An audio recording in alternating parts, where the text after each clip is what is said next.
Welcome to Forum 360. Thank you for joining us for a global outlook with a local view. I'm Leslie Unger, your host today. I once ziplined in Mexico. Once driven to the top of the mountain, we had to take a zip line 14 times to get to the bottom. 14 times I kept my eyes closed as I zipped across that line. That was my only experience with anything resembling extreme sports. That makes me either a great choice or a horrible choice to interview our guest today. Recently returned from a triumphant trip to the top of Mount Kilimanjaro. To celebrate 9 years of sobriety, James Anderson climbed to the top of the highest mountain in Africa and the highest single freestanding mountain above sea level in the world. To tell his sobriety story as well as the climb, we welcome James Anderson and all of our viewers to Forum 360. So I welcome you. Thank you very much for having me. I promise this is not nearly as dangerous as climbing Mount Kilimanjaro, okay? I'm going to start with the climb and then I'm going to work chronologically back. Okay, if that's okay. Yeah. You wanted to celebrate 9 years of sobriety. Why did you want to celebrate with climbing Mount Kilimanjaro? Others might go to a vacation, go to a beach, maybe buy a motorcycle, but not climb the highest freestanding mountain in the world. Why? I like a challenge. So living through active addiction was challenging, and getting clean was quite challenging. And so on my yearly sobriety anniversary, I like to challenge myself and do some sort of physical thing where I know that it's going to be quite difficult, and kind of just get back in touch with that struggle and achieve something great. Now, were you a climber before Mount Kilimanjaro, or did you never climb before and then just said, oh, I think I'm going to start with the highest mountain? Yeah, so I was not a climber. The first year I ever did the physical challenge on my anniversary was a Spartan race. And then the very next year was my first attempt at Mount Kilimanjaro. So wow. I kind of went from like here to here. Now, is that a place where does YouTube come in handy at all? Like, could you watch like video on YouTube like for tips to climb? Oh, absolutely. Really? I think YouTube comes in handy for everything. That's true. But yeah, I mean, I watched some things and got an idea of the route that we were taking and supplies that you needed to have, and we had to buy a bunch of stuff and make sure we had everything we needed. And the problem is, with the first climb, I didn't have the right medicine, and so returning for the second climb, I made sure I got that right so that I didn't have to go back a third time. Well, I wanted to ask you about that because I used to have an associate in the National Speakers Association, Jamie Clark, who was the 9th Canadian to successfully climb to the top of Mount Everest. But on his first climb, he didn't make it to the top. And he had to go back the next year. So tell us about your first climb. Well, I would say hubris played a role in my first climb. I'm very type A. I kind of set a goal and then I just kind of attack it. And so most of the time in my life I've been successful the first go. So the idea of not accomplishing it the first time hadn't even crossed my mind. So I guess I was a bit unprepared. The problem was I didn't take into account that the altitude would affect me the way it does, because you can't see it, you know? And so, and I'd never experienced any altitude before. So I thought my body would just adapt and I'd be able to do what I needed to do, and that wasn't the case. So, it's a 7-day climb up and down. On day 6, kind of in the middle of the night, you summit, and then you come down, and then there's one more day hike out. So we were about 3 to 4 hours from the summit, when I became hypoxic and my blood oxygen level was 48%, and the medical team rushed me off. Which means what? Well, the average, so during COVID, if people's blood oxygen dropped to like 93%, they were like, go to the hospital. And you were, so that's a drop. It's so a major, 48 is a drop. Yeah, it's real bad. Yeah, I was like turning blue. Now, could you see, you said you were about 4 hours from the summit. Could you see the summit? No, it was pitch black. So I knew where it was because the day before from base camp, like you know where it's at, but it's pitch black. All you have is a headlamp, so you really can't see anything except like 5 feet in front of you. Now, you are an athlete, but what different skills does it take to climb a mountain? Well, it's a different type of conditioning. So what did you do to get prepared for that? I did a lot of hiking. I did a lot of hiking with a weighted vest to try to increase my cardiovascular performance and get, more equipped and used to carrying a load because you're packing your stuff up, and some, sprint work and different running stuff, just trying to increase endurance because it's a lot of just nonstop. So is it more mental of that grit and that determination, and how much of that is mental and how much of that is your actual physical conditioning?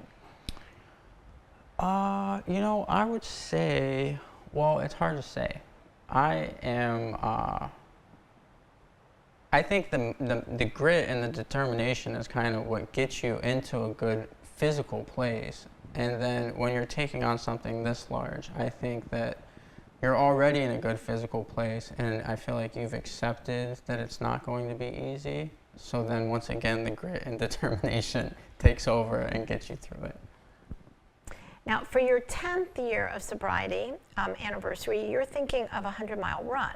So what different skills do you foresee it's going to take for a run versus a climb? The run is going to be putting a lot more miles on my legs. And that's just, it's going to be a slow build, trying to get my weekly mileage up to 100 miles a week with over a week period, so that I'm confident that I can finish, and a lot of back-to-back long runs. So maybe like an 18-mile run on Saturday and then a 22-mile run on Sunday. So that I'm getting Just from the man that doesn't like long bike rides, right? I don't like long runs either, but but I like to set big goals. Now, will you eat differently in preparing for the run than you did for the climb? I'll have a lot more calories. Yeah, because I'll be burning so many calories with the run. I try to eat fairly healthy, but I'm going to be burning significantly more calories training for the 100-miler. So I'll have to ramp them up and kind of try to match my maintenance.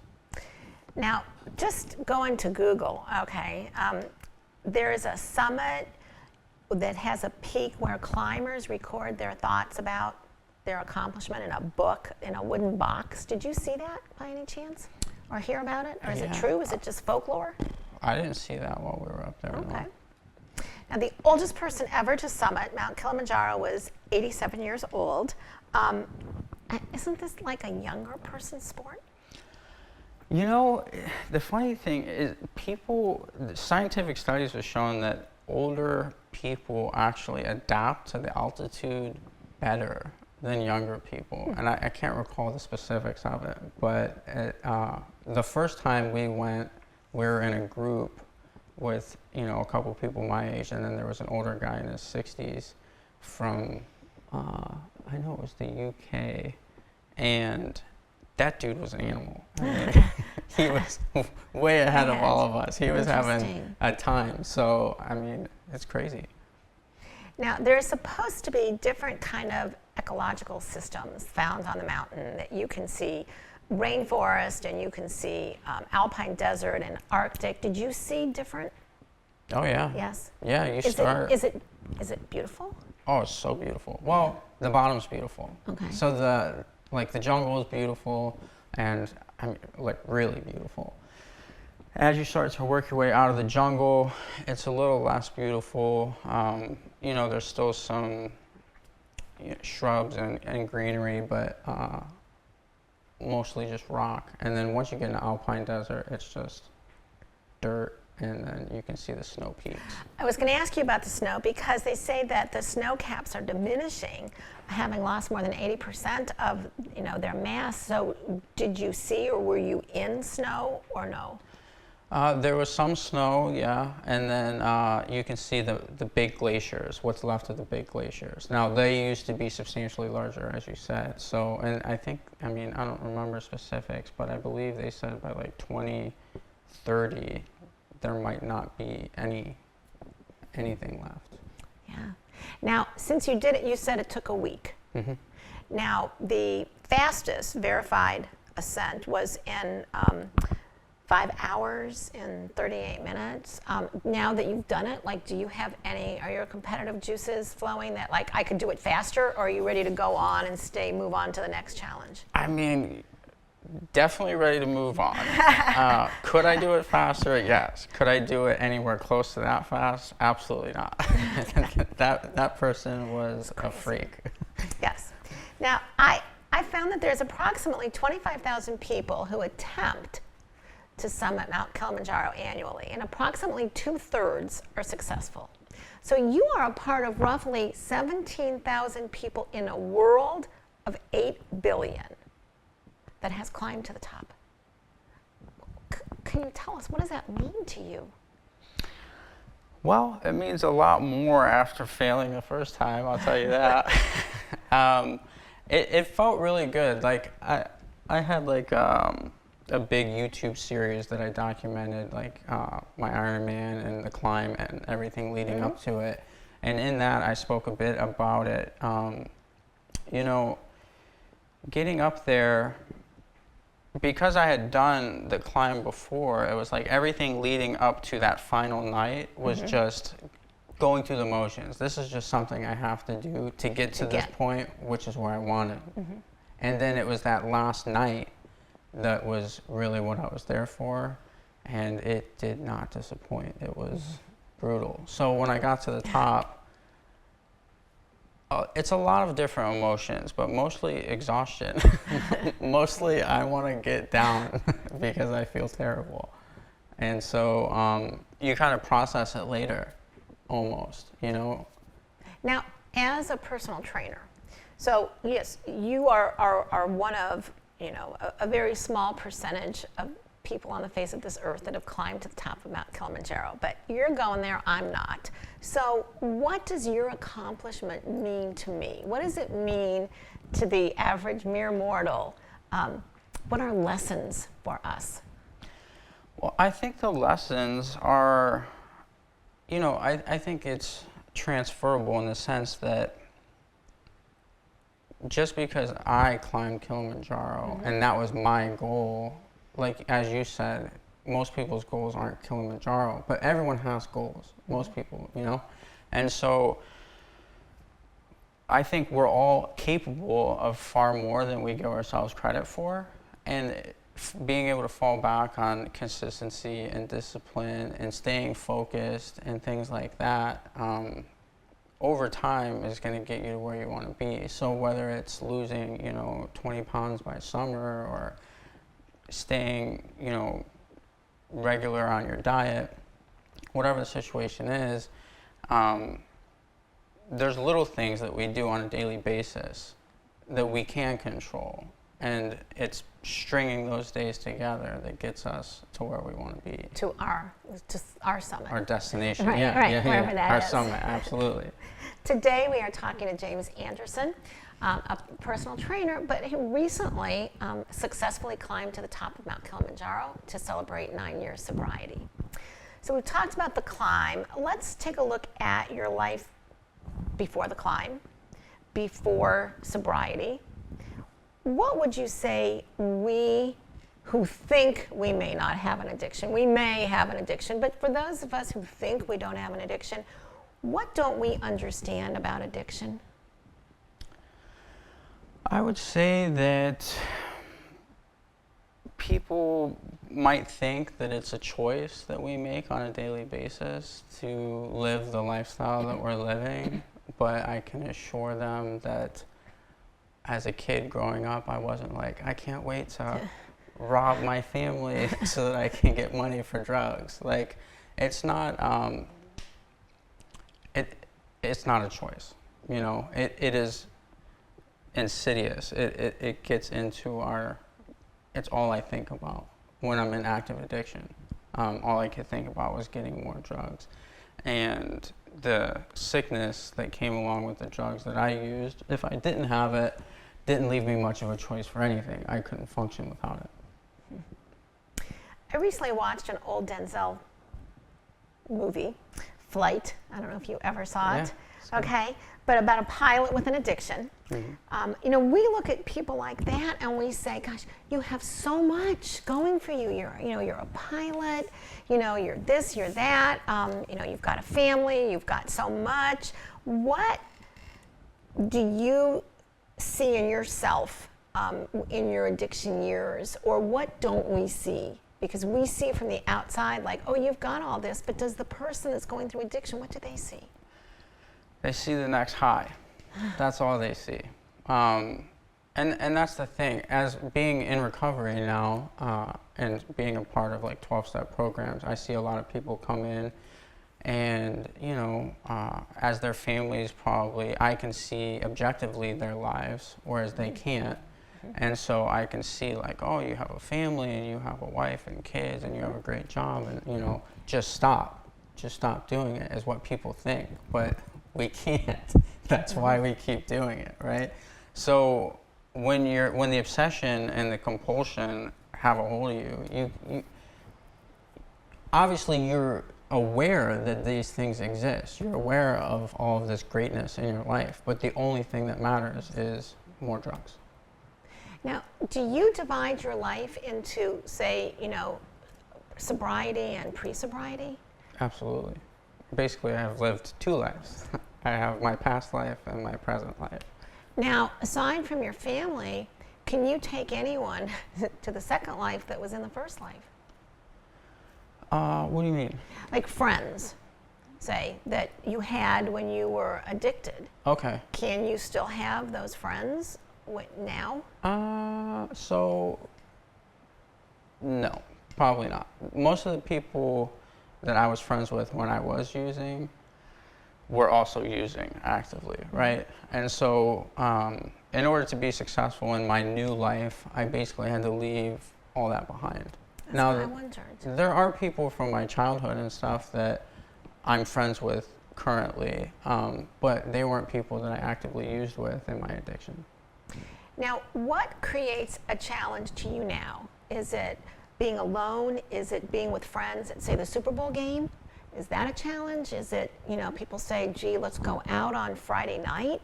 You know, what creates a challenge, if anything? What might create a challenge to you now?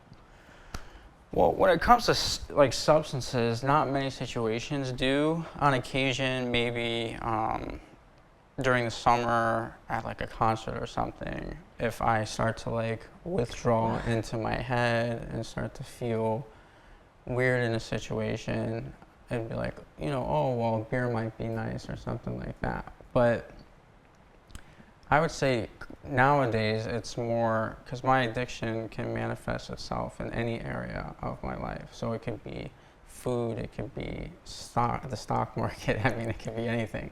So I have to be very careful and self-aware of when I might be going down a slippery slope. Now, can you be aware of that in time? Or is it too late by the time you become aware of it? You know, I'm pretty good at it, but I'm also still very active in recovery and step work and things like that. And these things help me. So then that leads me to, did you go through, and again, I think I represent probably other people that only kind of know what we see on television. Did you go through a formal rehab?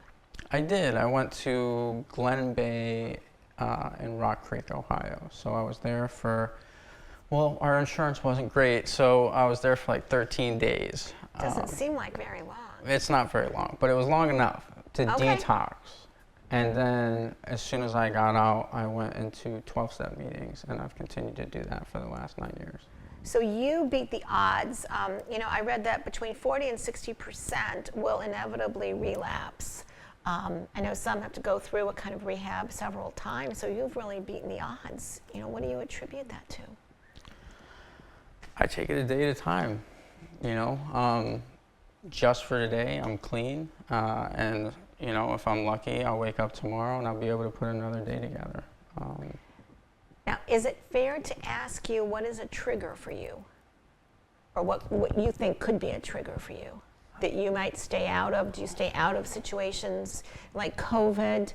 In some ways, was that harder for people because they were so isolated, or easier because they weren't around in social situations? It was harder for a lot of people because the 12-step meetings for me and a lot of other people was where we go to kind of interact with other people who understand us, work steps, things like that. Well, during COVID, the meetings shut down. People weren't meeting in person anymore. What did you do? They did Zoom meetings. But then you lose that personal connection, right? Yes. And so it made it quite difficult for a lot of people. Some people relapsed. Some people had a hard time getting clean in the first place because, it's not the same. If there was one thing that you would tell someone out there that perhaps has a family member that is struggling with addiction, if there was one thing you would tell them, what would it be? I would say keep hope. Hope it's a powerful thing. The family members, all they can do is love and support whoever may be struggling until that person wakes up one day and decides, I want to do something different. And it happened for me, and I'm fortunate for that. It doesn't happen for everyone. But it is ultimately the individual's responsibility to take control of their lives and make a change. In the remaining minutes, I'm going to ask for 1 or 2 word answers. What or who inspires you? Tim Grover. Because? He wrote a book called Relentless, and he was Michael Jordan's strength and conditioning coach. Okay. What gives you hope?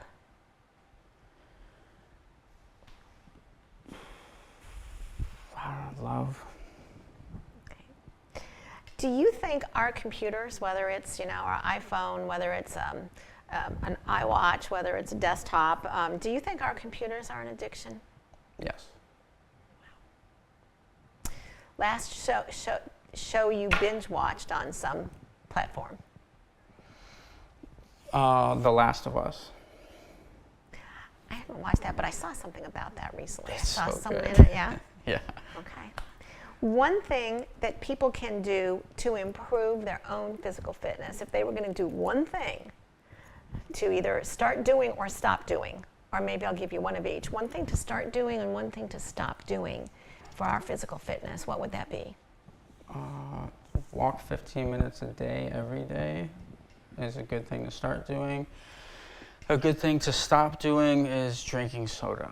That's true. Now, did you find that you replaced when you, went clean? Did you replace with something like, soda or coffee or, Tootsie Pops or smoking? Like, did you replace with any one thing? I mean, I do drink coffee, but I drank coffee before. I would say fitness is something that really helped me, You gotta replace it with something. Basically, your entire life is like focused in this one area. And so when you stop using, you have all this extra time, and it's like, okay, well, what do I fill it with? So positive, proactive things that are gonna improve my life. And so, reading, exercise, things like that. Now, you talked about the role of love and hope, but what role, probably my last question for our show, what role does tough love play? Yeah, I mean, tough love is something I practice with my clients. Some things are just hard in life, right? And there is no softer, easier way around it. And just accepting that and putting in the work that's the way through, you know. Now, are there good addictions?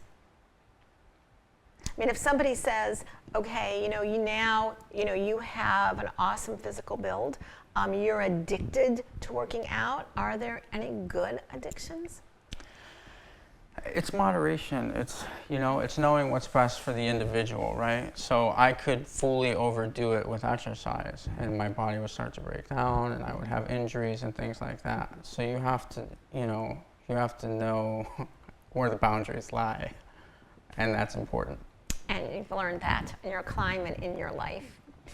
Once asked by a reporter why he wanted to climb Mount Everest, George Mallory, an English climber, answered the now familiar line, because it's there.